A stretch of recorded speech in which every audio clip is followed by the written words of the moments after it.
네, 이번 시간에는 두 분의 학생 대표를 모시고 저희가 그 강서구청장 선거 이후에 정치권 소식을 좀 알아보려고 하는데요.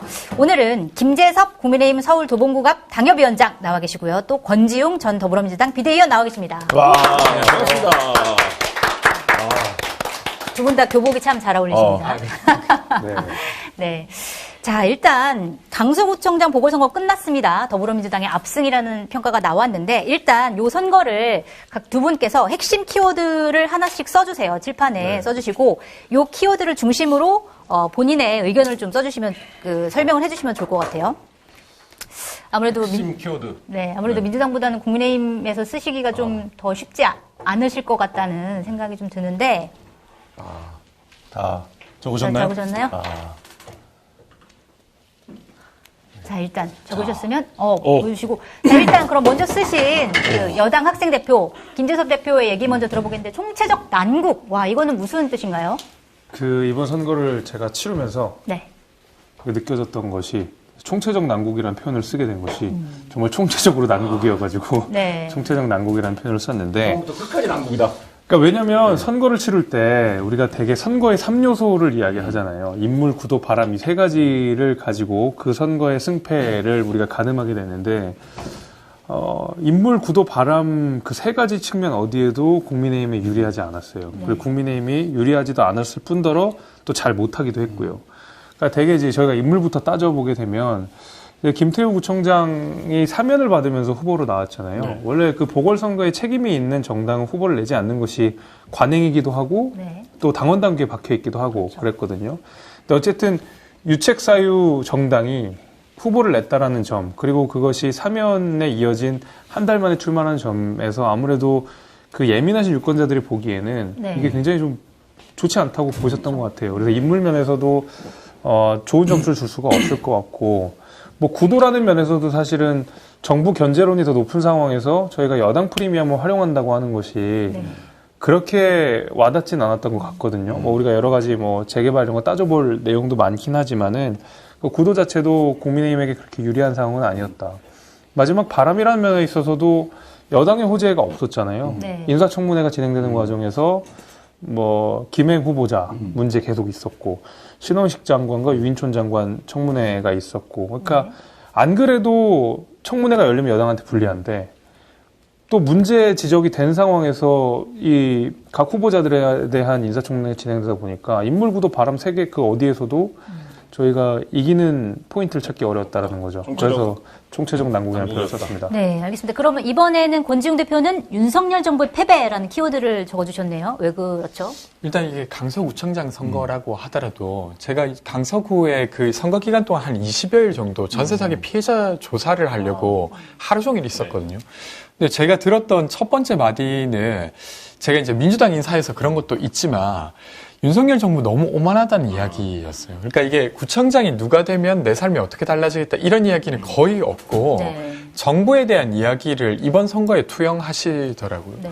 근데 이제 그도 그럴 것이 이 재보궐을 만들었던 분을 대법원 판결까지 받았지만 이것을 부정하고 사면한 다음에 다시 그분을 공천하는 과정에서 윤석열 대통령의 파워 없이는 그것이 가능했을 거라고 생각하는 사람들은 별로 없을 것 같아요. 네.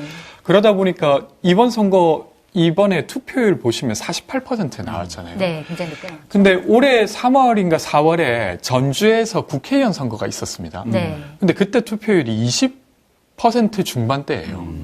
그러니까 이게 상당한 수준의 관심을 받게 만들었던 건 윤석열 대통령이었고, 네. 그리고 이 선거에 임했던 많은 분들이 윤석열 대통령을 생각하면서 표를 던지신 것 같아요. 근데 거기에서 수도권에서 17% 이상 차이 났다고 하는 거 정말로 쉬운 일은 아니지 않습니까? 네, 그렇죠.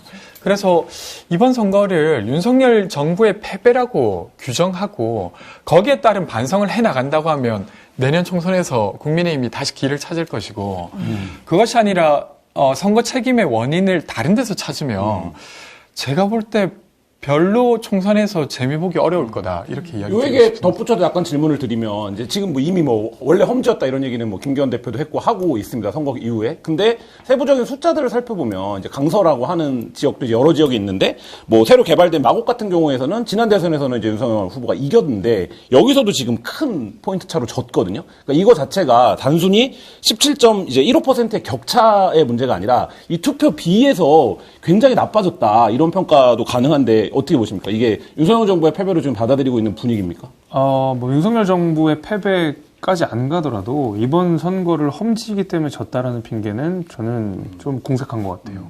왜냐하면 저희가 그러니까 이기는 선거를 해본 적도 있고 강서구에서 예를 들면 김성태 전 원내대표 같은 경우에 또 실제로 강서 을 지역에서도 뭐 재선 3선 이렇게 이어가셨기 때문에 새삼스럽게 험지라는 단어를 꺼내서 이번 선거의 의미를 축소하는 거는 오히려 냉정한 평가를 방해할 수 있다라는 점에서 전 좀 우려스럽고 한편으로 좀 이런 생각도 있어요. 이준석 대표가 그 이번 선거 18%포인트 차이로 질 거다라는 이야기를 해서 당에서 문매를 맞지 않았습니까? 많은 비판을 받지 않았습니까?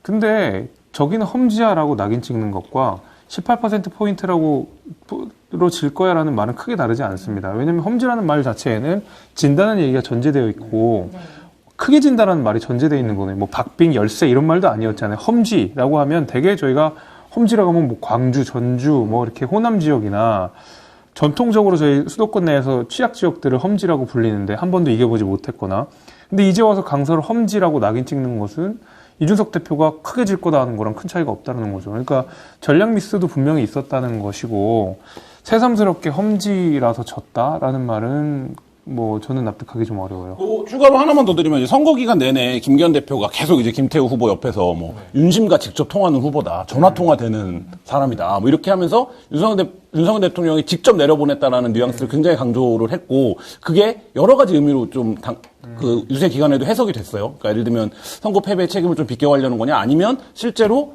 이 김태우 후보에 대해서 선거 국면에서 그게 득표에 도움이 된다라고 판단했기 때문에 하는 거냐 뭐 이런 해석들이 분분했는데 어떻게 보십니까? 저는 후자라고 보긴 봐요. 그러니까 여당 프리미엄을 활용해야 이길 수 있는 선거라고 판단을 하셨던 것 같은데 근데 그것도 저는 이제 전략 미스가 좀 있다고 생각이 드는 것이 그러니까 여당 프리미엄이 잘 활용된 사례를 저희가 생각해 보면 저희 당 기준으로 그 예전에 이정현 그 수석이 홍보수석과 정무수석을 여기만 정말 말 그대로 정권의 실세인 분이 순천으로 내려가서 소위 말하는 험지로 내려가서 그 예산 폭탄이라는 말을 쓰면서 진짜 여당 프리미엄 뭔지를 제대로 보여주셨거든요. 근데 그 당시 선거했던 거 기억해 보세요. 누가 여기 지원 유세 왔나요? 지원 유세 하나도 안 왔습니다. 그 자체가 정권의 실세라는 걸 누구나 다 알았고 그렇기 때문에 더 낮은 자세로 더 많은 사람들을 만나고 자전거 타고 만나고 리어카 끌고 만나고 그랬잖아요.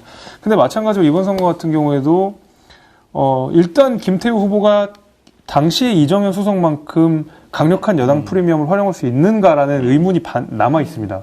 그 의문이 남아 있는 상황, 그 의문을 누가 채웠냐면 저희 지도부가 채워줬어요. 그러면 이건 더 이상 그 사람 자체가 한 라인이라는 인식을 못 주게 되거든요. 그러니까 김기현 원내대표가 원희룡, 그렇죠. 나경원 이렇게 간 판이 그 부족한 여당 프리미엄을 당 지도부가 나와서 채우는 모양새가 되다 보니까 아무래도 과거의 여당 프리미엄이 잘 활용됐던 사례랑 잘 맞지 않았고 그게 잘 발휘가 안 됐던 걸로 저는 보입니다.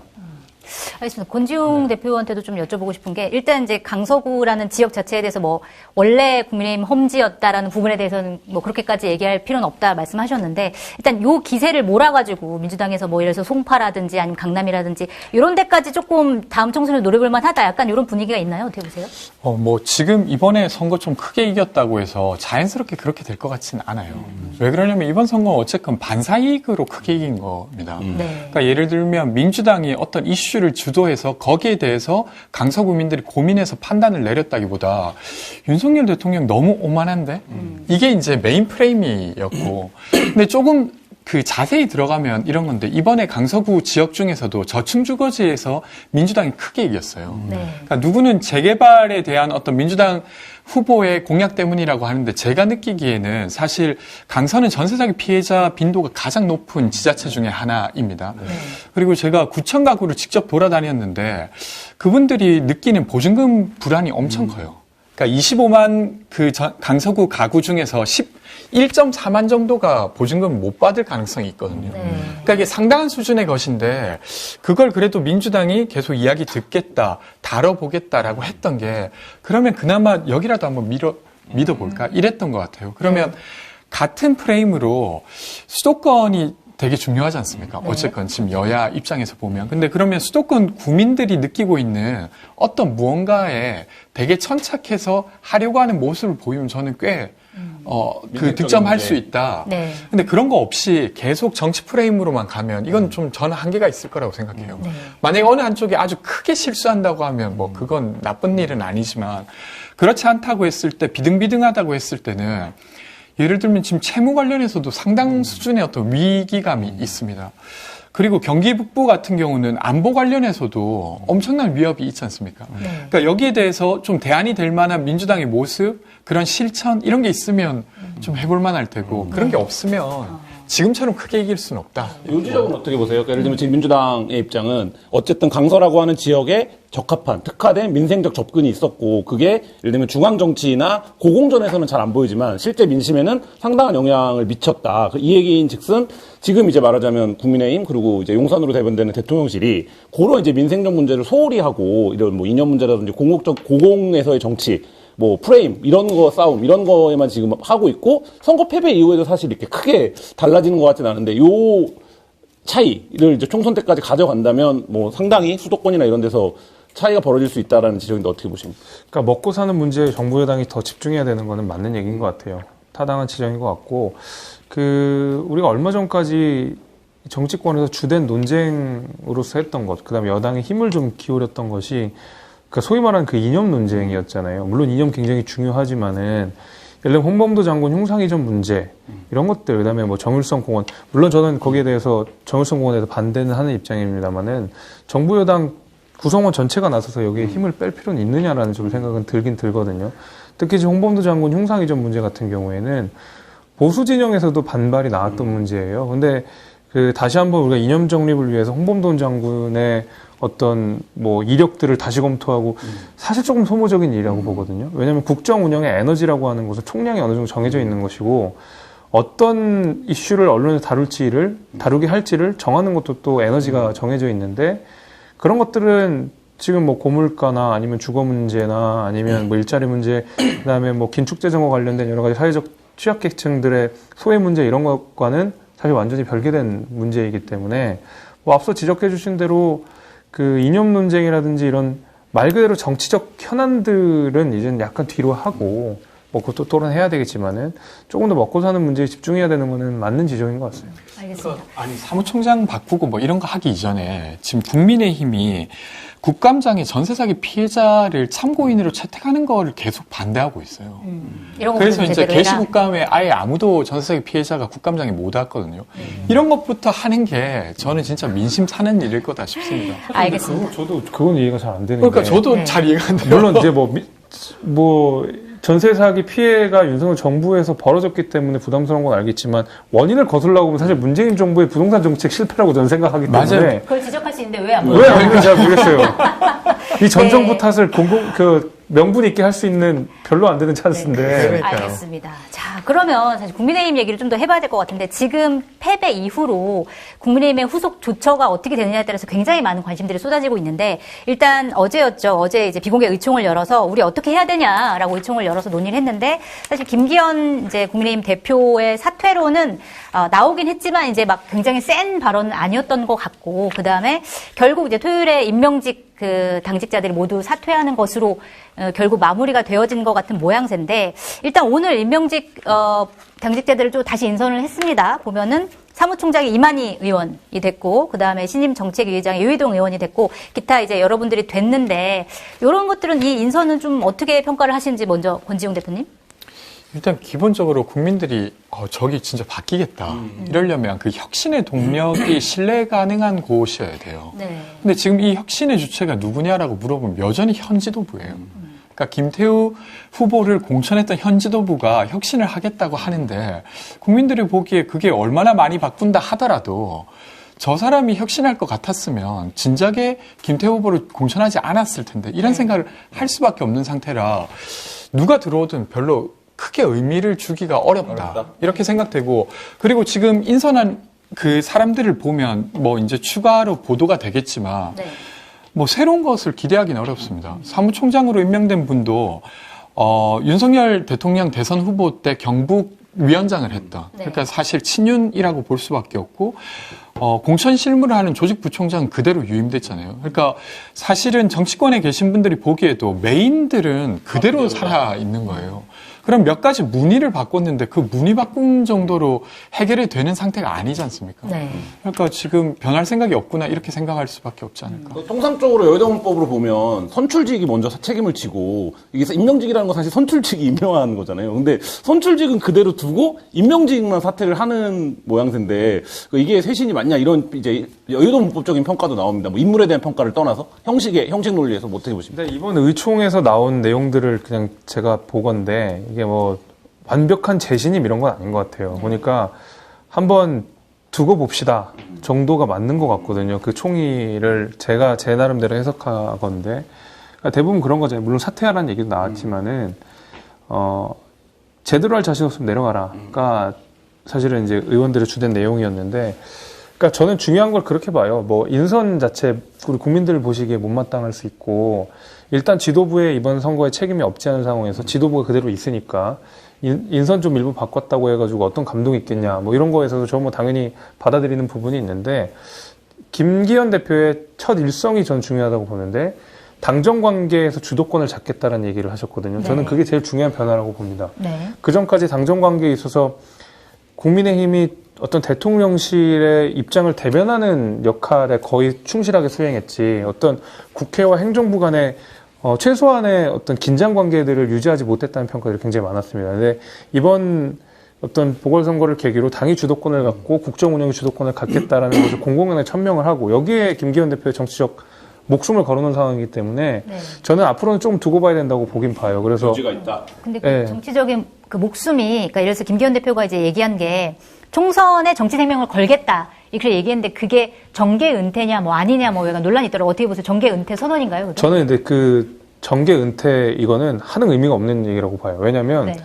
그 어차피 총선이 망하면 당대표는 끝나요? 예, 끝나게 되는 거기 때문에 네. 그거는 사실은 무의미한 선언인데 오히려 그거보다도 당정관계 재확립이 제 첫 일성이라는 게 저는 중요한 거죠. 중요하다. 그게 왜냐면 저희 여당 내에서도 제일 바라던 부분이었거든요. 왜 당이 주도권을 행사하지 못하냐. 그 이념 논쟁에 있어서도 실제로 처음에 저희 여당에서도 반대 목소리가 나왔는데 대통령실에서 입장이 나오다 보니까 여당이 거기 따라가는 모양새가 됐잖아요. 그러다 보니까 당연히 비판이 있을 수밖에 없었던 거기 때문에 뭐 인선 이런 것도 부족하지만은 적어도 당정관계 재확립이라는 일성은 저는 높게 평가할 만하다고 생각합니다. 그럼 권 대표님이 보시기에는 김기현 대표가 당정관계의 주도권을 찾아올 수 있을 거라고 보십니까? 누가 그렇게 기대가 되겠어요?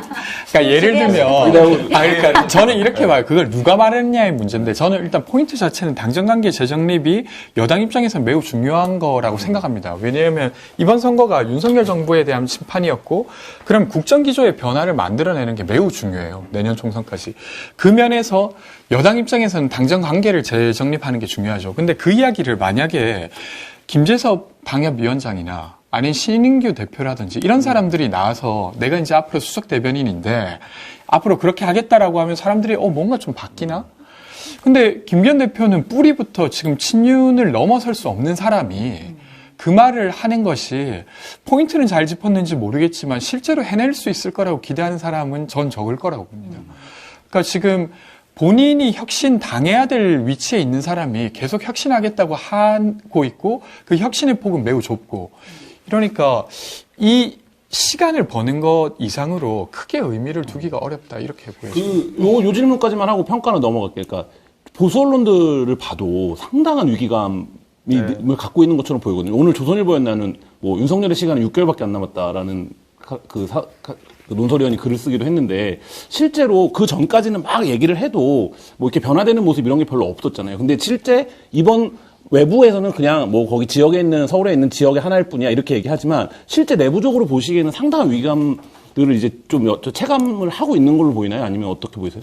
저는 상당한 위기감이 있는 걸로 보입니다. 그러니까 의총이라고 했을 때 그 의총의 대다수의 구성원들은 사실은 선거 분위기와 크게 상관없이 당선이 되는 지역들, 영남이라든지 뭐 충청권 일부, 그다음에 강남 이렇게 있기 때문에 그 아무래도 수도권에서 국민의힘 열세 지역에서 정치 활동을 하시는 분의 적나라한 목소리는 덜 반영됐을 거라고 보거든요.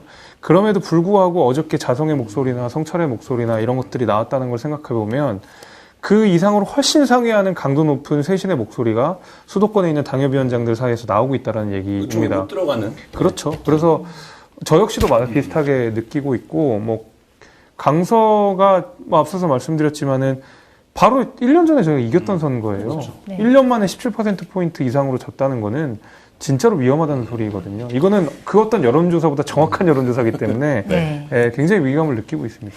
알겠습니다. 또 오늘 사실 화제가 됐던 뉴스가 이준석 전 국민의힘 대표의 눈물의 기자회견이었습니다. 오늘 이준석 대표가 기자회견을 하면서 눈물을 보이면서 일단 윤석열 대통령이 17개월의 오류를 인정을 좀 해달라 이런 취지로 기자회견을 했어요. 자, 이준석 대표가 눈물을 흘리면서까지 기자회견한 이유 이거에 대해서 또 어떻게 평가하시나요? 저는 뭐 이준석 대표를 옹호하거나 그럴 생각은 없는데 사실 이준석 대표가 짚은 포인트는 많은 국민들이 하고 싶은 말 아니었을까 싶어요. 그러니까 윤석열 대통령이 대선 후보가 되고 그리고 대통령이 되는 과정에 설사 윤석열 대통령을 지지하지 않았던 분이라 하더라도 윤석열 대통령을 통해서 뭔가 대한민국이 좀 더 바뀐다면 그러니까 그 전에 진보 진영이 하지 못했던 무언가를 해결해낸다고 하면 그건 뭐 역사의 어떤 진보 아니겠냐 이런 생각까지도 저는 했을 거라고 생각합니다.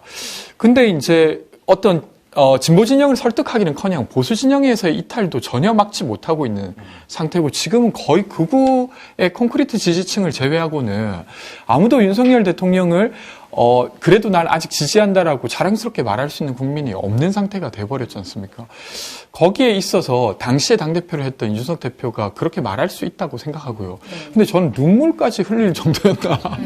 그래서 사실은 게다가 또 시작은 안철수 의원이 그러니까 제명하는 서명운동을 제안한 거기에 대한 어떤 반박처럼 이제 기자회견이 이루어졌기 때문에 왜 저걸로 저렇게까지 진지하게 싸우나 이런 생각이 좀 들었어요. 네. 김대담은 어떻게 보셨어요? 뭐 당연히 이준석 대표의 말에는 그 우리 정부연행이 새겨야 될 내용들이 훨씬 많다고 생각합니다. 그거를 뭐 폄훼할 필요 전혀 없다고 생각하고 뭐 저도 눈물은 조금 뜬금없긴 했지만 진짜 많이 울던데? 원래 네. 그런 캐릭터가 아니었잖아요. 그러게요. 아니에요. 이준석 잘 대표 잘 울었습니다. 예를 들면은 뭐 제가 기억나는 거 몇 가지만 봐도 그 과거에 노회찬 대표 돌아가셨던 때 뭐 엉엉 울었던 거 기억이 나고 대표할 때도 제법 우는 모습들을 좀 보여줬을 때 천안함 장병이었나 아무튼 어디 뭐 만났을 때도 좀 울고 이렇게 해서 그거 기억나네요. 그리고 그 과거에 기자회견 했을 때 그 이제 뭐 양두구육 관련된 기자 그날도 울었던 걸로 제가 기억하는데 아무튼 우는 모습은 많았고 울보다. 굉장히 알고 보면 감정적 F. 네, 되게 AI 같지만 T 아니다. 네, 속은 은근 따뜻할 수도 있다. 따뜻하다는 말씀 드리진 않겠습니다. 그렇게 말씀드립니다. 알겠습니다. 자, 이 시점에서 하나 좀 전망을 좀 해보자면 아까 쓰셨던 보드판 다시 준비를 해주시고 자, 과연 자 이렇게 쓴소리하는 이준석 전 대표 그 다음에 유승민 전 의원 내년에 공천을 받는다. OX 한번 찍어주시죠. 벌써 한쪽은 답이 나왔고요. 한쪽은 고민하고 있습니다. 세모. 아니, 이거 세모는 좀 의미가 다른 세모예요. 네. 왜냐면 제 생각에는 지금 물어보시는 게 공천을 받는다라고 얘기했잖아요. 네. 그러니까 이준석, 유승민이 굉장히 수동적인 위치에 있는 듯한 질문을 하셨는데 제 생각엔 그 두 사람이 안 받을 가능성도 좀 있을 것 같아요. 저도 안 받는다. 저도 안 받을 오히려 가능성. 그것 때문에 제가 세모라고 봤거든요. 그러니까 네. 제 생각에는 글쎄요, 뭐 유승민 대표는 잘 모르겠지만은 이준석 대표랑은 그래도 같이 가야 된다는 여론이 더 많은 것 같긴 해요. 국힘 제가 봐도. 내부에도? 국민의힘 내부에도 당연히 그런 여론들이 있고, 뭐 이준석 대표가 강남이나 영남에서 정치를 하는 게 아니잖아요. 제 옆 지역구 노원에서 정치를 하는 거고, 대표적으로 서울에서도 어려운 지역으로 꼽히는 지역이기 때문에, 뭐 이준석 대표 아니면 누가 가느냐, 뭐 이런 얘기가 있는 상황 속에서, 이준석 대표가 본인이 공천을 뭐 받는다 뭐 이런 거보다는 좀 주도적으로 하려고 하는 것 같아요. 요새 메시지를 보니까. 무소속 출마나 이런 것도 가능하다? 저는 그렇게도 보신다면. 생각해요. 보면은. 요새는 모든 가능성을 열어두고 이야기한다. 뭐 제가 개인적으로 얘기한 적은 없지만은 네. 메시지가 약간 그렇게 나가는 걸 보니까 예, 저는 잘 모르겠어요. 이준석 전 대표가 신당을 만들면 간다? 안 갑니다. 네. 아, 전혀 가지 알겠습니다. 않습니다. 아, 네. 알겠습니다. 근처에도 가지 않겠습니다. 건조리고 X. 근데 말씀하신 대로, 그러니까 지금 윤석열 대통령을 간판으로 해서 수도권에 선거를 뛴다고 하는 게 사실 뭐 어떤 합리적 선택이기 어려운 상태까지 가는 것 같아요. 기조를 계속 유지하신다고 하면 그런 면에서 아마 안 받을 수도 있다. 여기에 이제 이야기해 주신 거에 저는 좀 동의하고, 만약에 윤석열 대통령께서 이준석 대표나 아니면 유승민 전 의원의 공천을 허락했다고 하면, 그 정도 품이 있다고 하면 진작에 그건 어떤 메시지나 아니면 통합으로 연결됐을 텐데, 이번에 쇄신을 할 때도 사실 수도권이란 말은 좀 다른 의미로 보면 중도층이라고 볼 수도 있잖아요. 지금 국민의힘 입장에서는. 근데 거기를 포섭하기 위해서는 이미 그것을 상징할 수 있는 어떤 그 키워드들이 있고 인물들이 있는데 이 인물들에 대한 언급은 전혀 없어요. 그래서 뭐 막판에 어떤 구애가 서로에게 있을 수는 있으나 결과적으로는 공천을 받지 못하고 공천을 하지 않을 것 같다 싶습니다. 노원이나 이런 데는 지금 그럼 다른 움직임이 있나요? 예를 들면 뭐 선거 조직을 한다든지 이런 움직임들이? 다른 분들이요? 네. 다른 분들은 제가 없는 걸로 알고, 적어도 노원 병 지역구에는 그런 별다른 움직임은 없는 걸로 알고 있습니다. 그럼 당내에서는 뭐 유승민 후보 같은 경우에는 어디 뭐 거론되는 지역이라도 있나요? 그런 건 전혀 없는 것 예전에는 같아요. 뭐 예를 들면 유승민 의원을 뭐 강남에다 보낸다든지 뭐 이렇게 해서 뭐 수도권 선거의 구심으로 삼자 이런 전략들이 아주 예전에 이제 국힘 전에서 나온 적도 있고 하잖아요. 아니, 그런 내용은 전혀 없는 걸로 보여요. 예. 네. 알겠습니다. 자, 그러면 선거에서 승리한 더불어민주당 얘기를 조금 해봐야 될 것 같은데 시간이 좀 지나긴 했지만 좀 짧게 하겠습니다. 자, 일단 선거에서 승리했기 때문에 이재명 대표 체제가 더 공고해졌다라고 하는 평가를 좀 받고 있는데 결국 이제 남아있는 건 그거 같아요. 그 가결파 색출 할 것이냐 말 것이냐, 통합을 할 것이냐, 요거에 대해서 좀 어떻게 전망하세요? 일단 저는 그 색출하는 거 불가능할 뿐만 아니라 하면 안 된다고 누차 이야기 드리긴 했는데, 네. 최근에 이재명 대표께서 두 번 메시지를 냈습니다. 한 번은 재보궐선거 유세장이었고 또 한 번은 강서구청장 선거를 이기고 난 다음이었는데, 그 메시지 중에 공통된 지점이 작은 차이를 넘어 큰 벽을 넘자, 이 이야기예요. 근데 이 이야기를 두 번이나 이야기를 하고, 제가 알고 있기로는 이 메시지는 또 이재명 대표께서 직접 또 관여를 하거나 썼다고 들었었는데, 그러면 사실 지금 가결파에 대한 어떤 포용, 이것을 전제하고 하신 것 아닌가 싶고, 오셔서는 징계 관련해서 정리를 하시는 걸로 구체적 실천이 있어야 되지 않을까 이런 생각이 들었습니다. 구체적인 실천 필요하죠. 어떻게 보십니까? 이재명 대표가 어쨌든 당무를 복귀할 텐데 복귀 이후에 뭐 지금까지 두 번의 메시지대로 통합적 흐름으로 갈까요? 아니면 뭐 이재명 대표가 직접 움직이지 않더라도 뭐 가결 의원들에 대한 어떤 공격 뭐 이런 거 계속 이어질까요? 뭐 이재명 대표는 줄기차게 차도살인하는 방식으로 늘 말하자면 비명계들을 뭐 압박 내지는 좀 이렇게 퇴출 비슷하게 해왔기 때문에 앞으로도 비슷한 기조가 이어질 거라고 봅니다. 그러니까 이제 당무 복귀 전후로 단식이 끝난 이후로 뭐 우리 안에 뭐 큰 벽 하나 넘자 뭐 이런 얘기, 되게 그 은유적인 표현 하나 말고는, 은유적인 표현이라는 얘기는 다시 말하면 하나만한 표현 이야기를 한 걸 말고는 실제로 지금 민주당 내 벌어지고 있는 가결파와 부결파 간의 갈등을 전혀 봉합하지 않고 있는 그런 상황이거든요.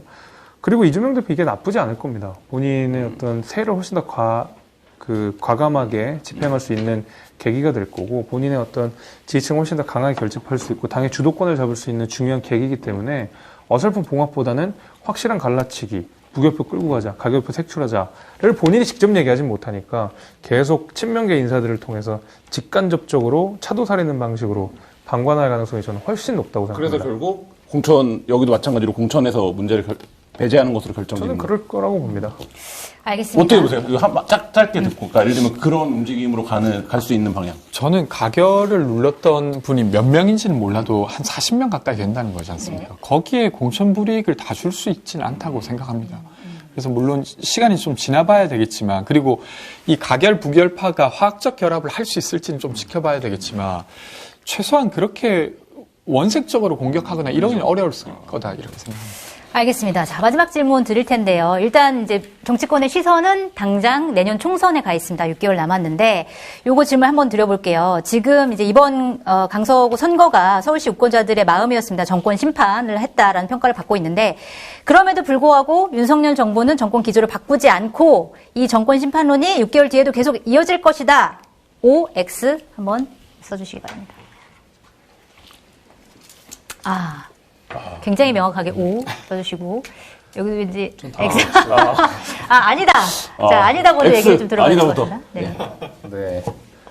저부터 할까요? 네. 정권 심판론은 아무 때나 막 쓰는 게 아닙니다. 저는 이번에 민주당도, 물론 저희도 선거 패착이 있었지만은, 민주당이 정권 심판론 카드를 너무 빨리 끝내버렸어요. 예. 그러니까, 말하자면은, 막 이렇게 열기가 차고 있는데, 하나 김을 좀 빼버리는 느낌이에요. 그래서 아직 안에 있는 압력이 쭉 빠져버리는 느낌이 좀 있거든요. 뭐 아마 민주당을 지지하시는 분들 내지는 중도층 가운데서 이번 강서구청장 선거를 보면서 속이 시원하다는 분들 굉장히 많아요. 속이 시원하다는 얘기는 이미 지금까지 쌓였던 불만 일부가 해소됐다는 얘기거든요. 그러니까 앞으로 물론 당연히 국민의힘이 잘해야 되겠지만은 저희 정부에 갖고 있는 불만들이 이번 선거를 통해서 일정 부분 해소됐다는 면에서 정권 심판론 카드를 너무 일찍 꺼낸 것도 저는 전략적 패착이라고 봅니다. 닭 잡는 판이었는데 너무 소 잡는 칼로 대응을 했다. 네. 어떻게 보십니까? 아니, 저는 만약에 이번 강서구청장 선거 이후에 윤석열 대통령이 뭔가 변할 모습을 보였다고 하면 저 말이 맞을 것 같아요. 근데 변할 것 같지 않아서 걱정입니다. 전 사실 변했으면 좋겠어요. 민주당의 총선이 좀 어려워진다 손 치더라도. 네. 근데 이번에 이제 윤석열 대통령 때문에 졌다는 언론들의 이야기가 있으니까 되게 극대노했다는 이야기까지 언론을 통해서 알려지고 있는데 그런 걸 보면 반성은커녕 되게 기분 나빠하시고 계시는 상황이거든요. 네. 그럼 안 그래도 주변에 비 맞추시는 분들로 가득 차 있는 상태에서 변하실 수 있을까? 변했으면 좋겠지만 쉽지는 않아 보입니다.